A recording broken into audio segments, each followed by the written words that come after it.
Kalau dari pandangan Habib, posisi ulama saat ini di mata rezim atau umara ini di mana posisinya, Habib?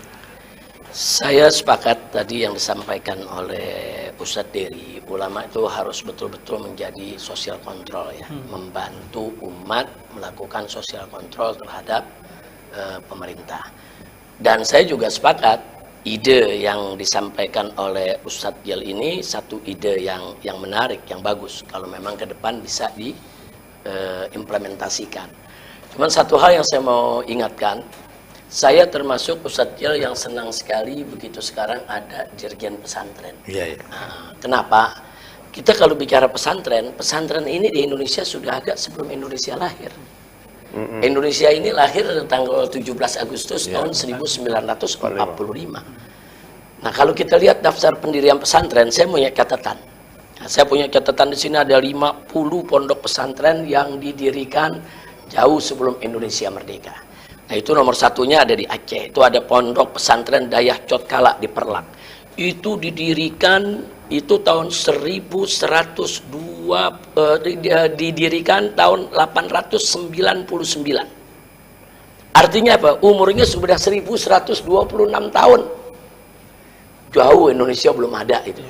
Nah, kemudian yang kedua tuh pondok pesantren tertua adanya di Jawa. Itu pondok pesantren Al-Kafi Somalangu di Kebumen. Itu umurnya 551 tahun. Didirikan tahun 1475. Kemudian masih ada lagi di Semarang pondok pesantren Luhur Dondong Semarang. Itu umurnya 417 tahun. Terus masih ada lagi pondok pesantren Nashatul Tulab di Sampang Madura, umurnya 324 tahun. Jadi artinya di sini kalau kita lihat terus masih ada lagi pondok pesantren Babakan Ciwaringin Cirebon. Itu usianya sudah 321 tahun. Kemudian yang berikutnya lagi ada pondok pesantren Mojosari Nganduk, itu yang didirikan oleh Kiai Haji Ali Imran asal Bojonegoro, itu 316 tahun. Masih ada lagi pondok pesantren Cangaan Bangil, umurnya 316 tahun. Nah, terus masih ada lagi pondok yang sangat terkenal sekarang, pondok pesantren Sidagiri. Nah, Sidagiri itu umurnya sudah 281 tahun dari sejak berdiri. Tapi dari perintisannya dia usianya sudah 308 tahun. Di Cirebon ada pondok pesantren Buntet, umurnya 276 tahun. Ini kalau saya mau bacain banyak sekali. Artinya pesantren itu sudah ada jauh sebelum Republik ini lahir. Satu, itu yang kita inginkan. Dan dulu banyak ulama-ulama kita di zaman penjajahan, baik itu penjajahan Portugis, penjajahan Belanda, penjajahan Jepang. Banyak ulama kita kalau siang hari mereka buka kitab buat santri. Malam hari mereka angkat bedil. Mereka serang itu pos-pos daripada penjajah. Nah, dan ini terjadi bahkan di tahun-tahun 30-40-an di Jakarta umpamanya ada Kiai Haji Nur Ali yang sekarang jadi pahlawan nasional. Begitu. Dia ulama juga, pimpinan pondok pesantren juga, dan dia pejuang juga. Nah, yang seperti ini ulama banyak di mana-mana. Nah, betul yang dikatakan Ustadz Gial tadi. Jadi waktu penjajahan mereka turun angkat bedil, mereka ikut perang, ikut mendirikan negara ini. Yang tadi disampaikan oleh Ustadz Dery, kan ikut mendirikan negara ini. Tapi setelah negara ini berdiri, ulama ditinggal. Nah, ini problem. Jadi ini nggak boleh terjadi. Saya sepakat peran pondok pesantren, peran ulama itu harus betul-betul diangkat kembali, kemudian harus betul-betul dimaksimalkan dan dioptimalkan, yaitu peran mereka untuk menjaga negara ini. Nah, karena kalau kita lihat satu lagi TNI umpamanya, TNI lahir dari mana sih? Dulu kan nggak ada TNI. Mana kita ada waktu kita perang sebelum 45 ada Tentara Nasional Indonesia? Tidak ada. Yang ada Laskar Hizbullah, macam-macam laskar kan, ada Laskar Ansor dan lain sebagainya. Mereka bersatu, ya itulah yang sekarang jadi TNI. Jadi artinya lahirnya TNI pun itu dari rahim para ulama, itu daripada santri.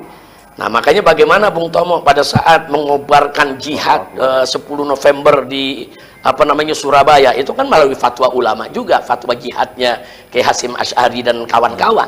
Artinya peran ulama ini nggak boleh dilupa. Ya, jangan begitu udah merdeka, udah menang, ulama dilupakan, bahkan dituduh-tuduh teroris, kan kurang ajar gitu. Artinya hari ini tuh posisinya juga tidak cukup mengasihkan, tidak istimewa posisinya. Saat ini artinya saat ini kan mulai ada perbaikan. Kayak tadi yang tadinya dirjen pesantren nggak ada, sekarang ada. Kemudian dulu kan lulusan pondok pesantren itu tidak ada akselerasi, ya kan?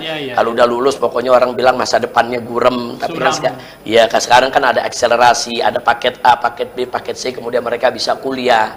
Nah, sehingga banyak lulusan pondok pesantren sekarang juga yang punya titel sarjana. Nah, itu kan perbaikan-perbaikan yang harus kita apresiasi. Makanya tadi saya katakan apa-apa yang baik dari pemerintah ya kita apresiasi, support. Tapi apa-apa putusan yang nggak bagus ya kita kritisi, dan apa-apa putusan yang kita anggap jelek kita tolak. Seperti keterlibatan Indonesia di BOP, Board of Peace, kita tolak. Sampai hari ini kita tolak. Kenapa? Karena BOP itu didirikan oleh Trump. Trump ini justru salah satu tokoh utama yang mendukung genosida di Gaza yang dilakukan oleh Israel. Nah, bagaimana mungkin pendukung genosida kok membangun satu lembaga untuk perdamaian Palestina? Omong kosong. Dari situ aja bisa kita lihat. Udah gitu, pada akhirnya kita lihat sekarang kenyataan BOP ini memang tujuannya yaitu bukan menciptakan perdamaian di Gaza, tapi bagaimana menyerahkan Gaza itu kepada Israel. Nah, mestinya pemerintah Indonesia sudah harus keluar.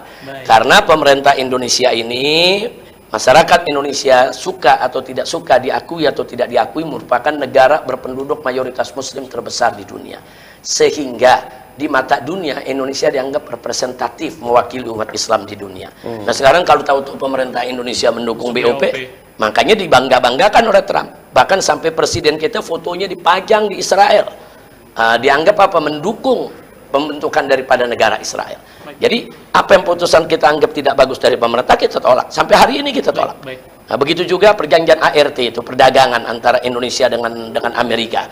Nah, itu kan banyak hal-hal yang sangat merugikan pemerintah kita. Kita nggak mau kedaulatan Indonesia dijajah, diambil oleh Amerika. Termasuk perjanjian sekarang pelabuhan bandara Kertajati mau dijadikan bengkel Hercules se-Asia Tenggara.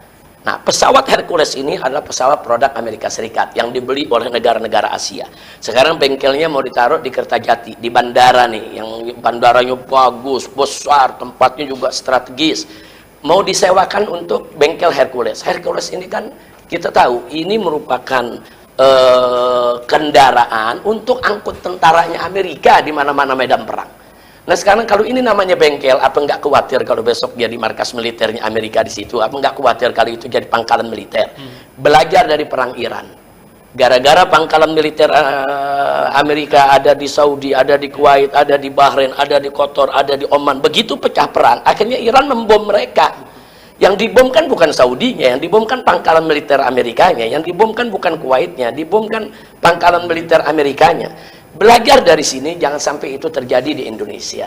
Karena hubungan Amerika dengan Cina kan lagi nggak bagus. Kalau besok hubungan Amerika dengan Cina kan nggak bagus. Kalau besok Amerika perang sama Cina, kemudian perangnya di Laut Cina Selatan, kemudian Cina tahu di situ ada pangkalan militer Amerika, apa nggak dikirim rudal sama Cina ke negeri kita? Nah, jadi jangan melakukan sesuatu yang risikonya sangat tinggi. Kita ini negara non-blok, kita harus bebaskan diri kita dari segala celah yang kita bisa menjadi target perangnya orang lain. Artinya untuk BOP ini Indonesia harus segera narik diri dari BOP, nggak ada jalan lain. Karena Indonesia ini kalau Indonesia mengatakan, tapi kita kan mau memerdekakan Palestina, ada PBB.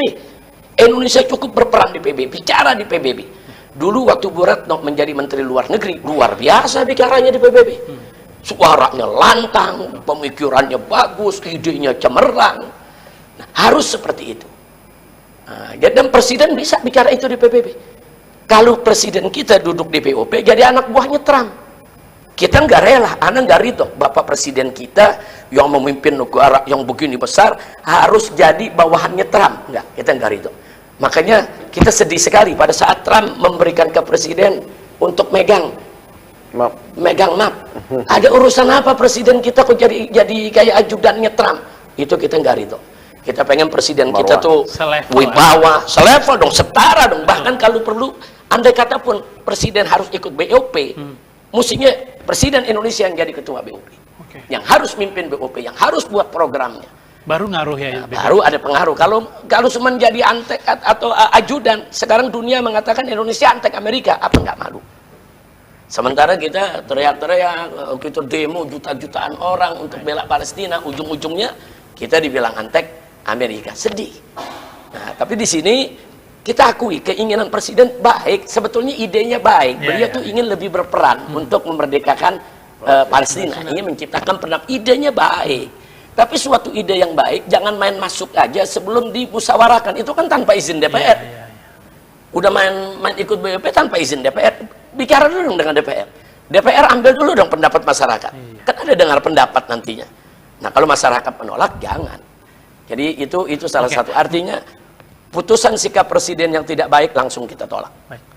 Putusan presiden yang bermasalah kita nasihati untuk diperbaiki. Keputusan presiden yang sudah baik kita apresiasi. Ya, seperti ada Kementerian Haji sekarang, ada pesantren, ya kan. Kemudian isu-isu teroris tuh nggak ada rencana pembangunan kampung haji di mana namanya itu keputusan bagus. Kita dukung, kita apresiasi.